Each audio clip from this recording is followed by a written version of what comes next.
Despite 3 weeks of Russian armament, Ukraine has kept up a stiff defense of its cities by using Turkish-made drones to carry out pop-up attacks on the invaders with a lethal effectiveness that has surprised Western military experts.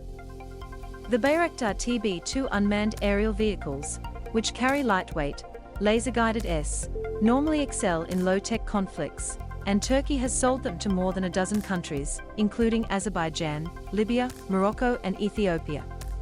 The drones have carried out unexpectedly successful attacks in the early stages of Ukraine's conflict with Moscow, before the Russians were able to set up their defenses in the battlefield, said Jack Watling of the London-based Royal United Services Institute. Over 100 survivors freed from Ukraine theatre. Cheap, Turkish-made drones have given Ukraine an edge in the ongoing war. They shouldn't be making a meaningful impact because they are medium-altitude, slow-flying aircraft with a large electromagnetic signature and a large radar cross-section. And the Russians have very capable air defense systems, so they should be being shot down. The terrain is very open and gives good radar coverage, Mr. Watling added. He said Ukrainian forces have been essentially flying in at a low level and then coming up and raiding with them. So striking targets of opportunity. Over time, as the Russians get more organized and push out their air defenses, Watling said, the freedom to employ those drones is diminishing. And so what we are now seeing is that the Ukrainians are having to be careful as to when they commit them. In a briefing to Parliament on March 9, British Defence Minister Ben Wallace praised the drones, along with other weapons donated to Ukraine by the West. Ukraine's stiff resistance to the Russian invasion has surprised the world. One of the ways they are delivering close air support or actual fire in depth is through the Turkish TB2 UAVs, which are delivering munitions onto their artillery and indeed their supply lines, which are incredibly important in order to slow down or block the Russian advance, Wallace said. The drones also have scored success on social media. Their aerial video of the destruction of Russian armored vehicles has become a key tool for Ukraine's information war. Vasyl Bodnar, Ukraine's ambassador to Turkey, shared videos of drone attacks on Twitter, including one that appeared to show a convoy of destroyed Russian military vehicles. Mars Allah, all praise be, he wrote in a caption on one of the videos. Russia purposefully and cynically destroys drama center in besieged city. A video using a song titled Bayraktar, with sounds of explosions timed to coincide with the beats, has been uploaded on YouTube and played on Ukrainian radio. So as long as they still fly in, as long as they are still armed, they will be useful. They will mostly be useful for the propaganda side, said Aaron Stein, Director of Research at the US-based Foreign Policy Research Institute. The videos have enraptured people because you can see an airstrike in high definition.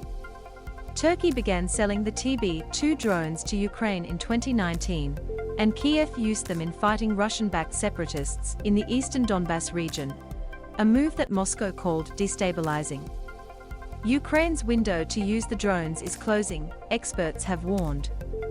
Turkish officials have refused to disclose details of the drone sales to Ukraine, including how many were involved and whether Kiev is being resupplied.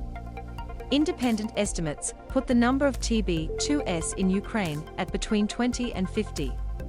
I think Turkey's actually in the front, but not at the center, at least not publicly, of this conflict, said Sonika Gapte, Director of the Turkish Research Program and Senior Fellow at the Washington Institute for Near East Policy in Washington, D.C. Its official policy regarding the war is what I would call pro-Ukraine neutrality. It acts neutral. It wants the war to end, but it is militarily helping Ukraine. It has been selling these drones to Ukraine that are apparently doing an amazing job. The drones, priced under $2 million each according to estimates, are produced by the Bayraktar Defense Company, which belongs to the family of Selçuk Bayraktar, the son-in-law of Turkish President Recep Tayyip Erdogan. Mr. Bayraktar is Bayraktar's chief technical officer.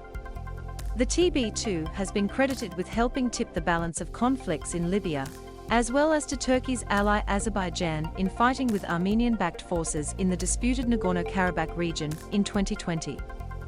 Ankara has also used the drones against Kurdish militants in Turkey and northern Iraq, as well as against Kurdish fighters in Syria.